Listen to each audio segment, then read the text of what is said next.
और मैं इसके बोलने में भी मैं कोई लाग लपेट नहीं करता कि हमारे जो ऊंचे अधिकारी हैं उनमें से कुछ लोग इस तरह हैं कि जिन पर कई भ्रष्टाचार के आरोप लगे और वह आज इस प्रदेश की नीति निर्धारण का काम कर रहे हैं। ये बड़ा दुर्भाग्य है और निश्चित रूप से ये हम लोगों की आत्मा को भी झकझोरने का एक बहुत बड़ा कारण है। तो मैं समझता हूं कि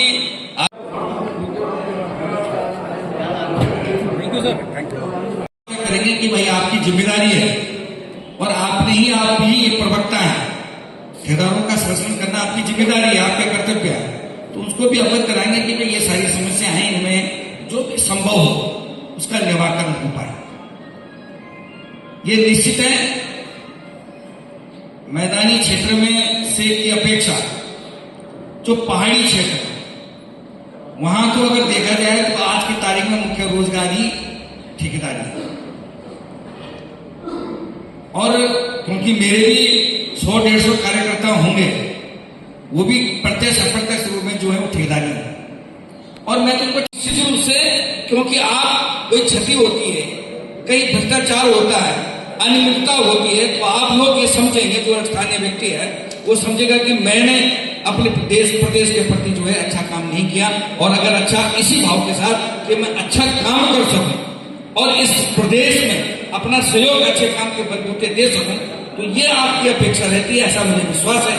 और निश्चित रूप से जो स्थानीय व्यक्ति होती है उसकी पीड़ा होती है, उसकी संवेदनशीलता होती है कि वो लोगों के साथ स्थानीय काम के प्रति वो जिम्मेदार है। जबकि अपेक्षा जो बाहर का व्यक्ति आता है उसकी भावना, उसकी संवेदनाएं पहाड़ के हमारे इस प्रदेश के प्रति नहीं होती। पैसा कमा के चले गया और देश को तहस नहस करके चले गया। यही स्थिति यही है कि जो प्रदेश से बाहर के व्यक्ति यहाँ पर कारोबार करने आता है तो निश्चित रूप से उसकी भावना, उसकी संवेदनाएं, उसकी जिम्मेदारी नहीं होती। तो निश्चित रूप से ये आपकी बात बहुत गंभीर है कि स्थानीय लोगों को यहाँ पर रोजगार के लिए स्थानीय ठेकेदारों को प्राथमिकता दी जाए।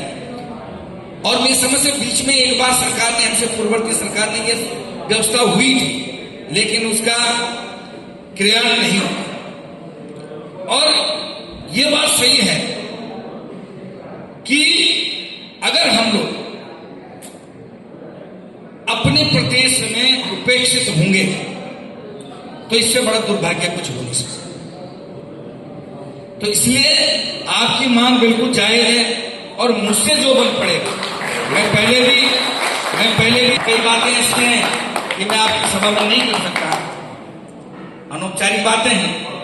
मैंने बस इशारे में ये बता देता हूं कि मैंने अपने जो वरिष्ठतम लोग हैं, जो बाहर के लोग आपको फूल का गुलदस्ता दे रहे हैं, उस गुलदस्ते को हमारे लोग भी दे सकते हैं,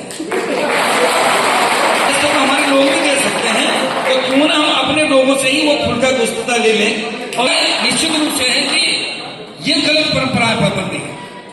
और मैं इसके बोलने में भी मैं कोई लाग लपेट नहीं करता कि हमारे जो ऊंचे अधिकारी हैं उनमें से कुछ लोग इस तरह हैं कि जिन पर कई भ्रष्टाचार के आरोप लगे और वह आज इस प्रदेश की नीति निर्धारण का काम कर रहे हैं। ये बड़ा दुर्भाग्य है और निश्चित रूप से ये हम लोगों की आत्मा को भी झकझोरने का एक बहुत बड़ा कारण है। तो मैं समझता हूं कि आपकी मांगे जो जायज है, जो सही हैं और स्थानीय परिप्रेक्ष्य में और भी अति महत्वपूर्ण है। तो मैं आपको आश्वासन देता हूं कि मैं आपकी मुलाकात भी करा दूंगा। देखो भाई, मैं हूं पोस्टमैन, आपने चिट्ठी में क्या लिखा पोस्टमैन को कोई पता नहीं। जिस व्यक्ति का नाम की चिट्ठी है उसने क्या पढ़ा पोस्टमैन को कोई मतलब नहीं। मैं आपकी चिट्ठी उठा के आपकी चिट्ठी वहां तक पहुंचा दूंगा, ये मैं आपको विश्वास दिलाता हूं। मैं बात करता हूं, मैंने पहले भी आपके देवेंद्र नेगी जी हैं यहाँ, अब उनको मैं ले गया था मुख्यमंत्री, मुझसे पूरे बधाई की, पूरी बातें समझाई थी। उसके बाद शायद पंकज पांडे के साथ आपकी बैठक हुई थी और उसके बाद आपने कहा कि साहब उन्होंने 15 दिन का टाइम दिया, 20 दिन का टाइम दिया, क्या दिया है भगवान जाने। अब मैं जहां तक मेरा मानना है कि वो इतनी बड़ी बात नहीं है। देखिए, कानून कौन बनाता है? कानून हम ही तो बनाते हैं, कोई बाहर से थोड़े आता है, कोई पर भगवान थोड़े बना के दे रहा है कि ठेकेदारों को टेंडर कैसे देना, क्या देना। ये तो सरकार निश्चित करती है। अगर सरकार का काम लोग ठीक ठाक चाहेंगे, समझेंगे और आपकी बात अगर जायज होगी तो निश्चित रूप से हम उसका समाधान भी करेंगे और उसके लिए अगर आपकी तरफ से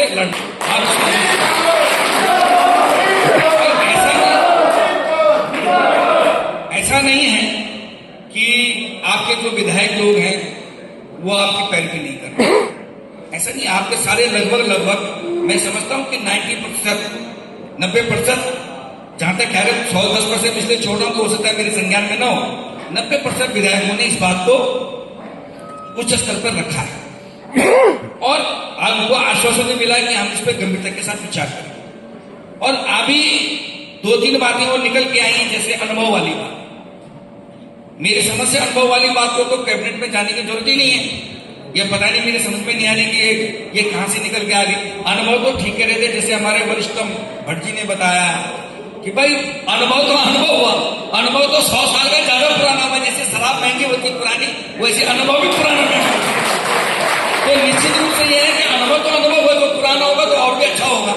तो ये छोटी छोटी चीजें हैं और मुझे लगता है कि शायद हमारे माननीय मुख्यमंत्री जी के पास पूरी बातें समझ पूरी पते ढंग से विश्लेषण के साथ समझाई नहीं गई होती, तो यही प्रयास करेंगे कि उनको हम पूरी बातें आपके माध्यम से, आपके जो प्रवक्ता होगा, आपका जो सक्षम व्यक्ति होगा वहां पर जाएगा, कम शब्दों में अच्छी बातें कहने के बाद जो क्षमता रखता हो उसको ले जाएंगे और अपनी बात को कहेंगे और उन बातों में हम भी समझेंगे कि हम आपके लिए पैरवी करेंगे, ये निश्चित है आप। और भी विधायक आपके साथ हैं, मैं और विधायकों को भी जोड़ूंगा और इस बात को भी ले जाऊंगा।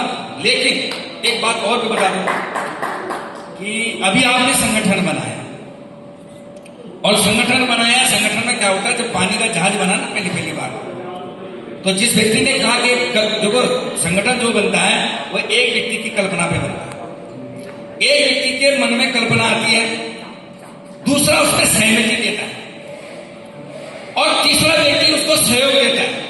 और जब 3 व्यक्ति मिल जाते हैं तब वो सहयोग लेते हैं। तो संगठन ऐसा हो सकता है कि आपके साथ बहुत सारे लोग नहीं सहमत होंगे, लेकिन आपने प्रयास किया, आपने संगठन खड़ा किया। अभी कुछ लोग होंगे ज्यों आपकी ताकत बढ़ेगी वैसे वो आपके आगे सिलेंडर हो जाएंगे, आप निश्चित समझिए इस बात। उत्तराखंड आंदोलन भी 5-10-20 साल में शुरू किया और उसका प्रचंड आंदोलन बना और उसके बाद उसकी परिणति की आज हम उसका 25वां जो है आज उसका स्थापना दिवस मना रहे हैं और आप सब लोगों को बधाई दी है कि आज ऐसा ये उत्तराखंड बना है तो संघर्ष से बना है और निश्चित रूप से हमारी पीड़ा है, हमारा बलिदान है और हमारा संघर्ष है। तो इसलिए इसे जाया नहीं होने देंगे और आपका जो भी जायज मांगे होंगी, जो सही होंगी, जो पहाड़ के हित में होंगी, जो उत्तराखंड के हित में होंगी, उन लोगों को मांगों को हम आपके थ्रू आपके वकील की तरह वहां पर रखेंगे, ये आप आश्वस्त रहें। और क्योंकि लेकिन आप अपने आप में एकता पहले बनाए करेंगे। देखिए सबसे पहले डेकोरम बनाना है आप, सबसे पहले लोगों को जोड़ना है आप। और जिस दिन आपके पास संख्या हो जाएगी, देखिए भैया नेताओं की तो कमजोरी होती है, सबसे बड़ी बात है जहां वो भीड़ देखते हैं वो उसी की गुण गाने लगते हैं, उनका अपना कोई रंग नहीं होता, नेताओं का कोई रंग नहीं होता, तो पानी की तरह है। अगर लाल है तो लाल रंग हो जाएंगे, पीले हैं तो पीले रंग हो जाएंगे। आप पे शक्ति है तो वो आपके हाँ में हाँ बोलने लग जाएंगे और आप कमजोर पड़ गए तो वो फिर आपकी तरफ देखेंगे भी नहीं, ऐसे देखेंगे जैसे हमने कोई समझे बात, हम तुमसे कोई परिचय नहीं है। इसलिए कह रहा हूं कि पहले आपको एक काम आपकी दिखानी है, अपना संगठन इकट्ठा करना है। और अच्छी बात यह है कि आपने अच्छा प्रयास किया है, बहुत सारे लोगों ने यहाँ पर आके अपनी उपस्थिति दी है, उसके लिए मैं आपका धन्यवाद करता हूँ।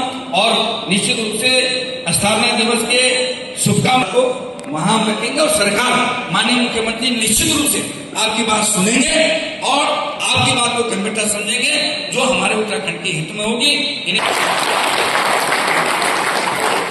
धन्यवाद।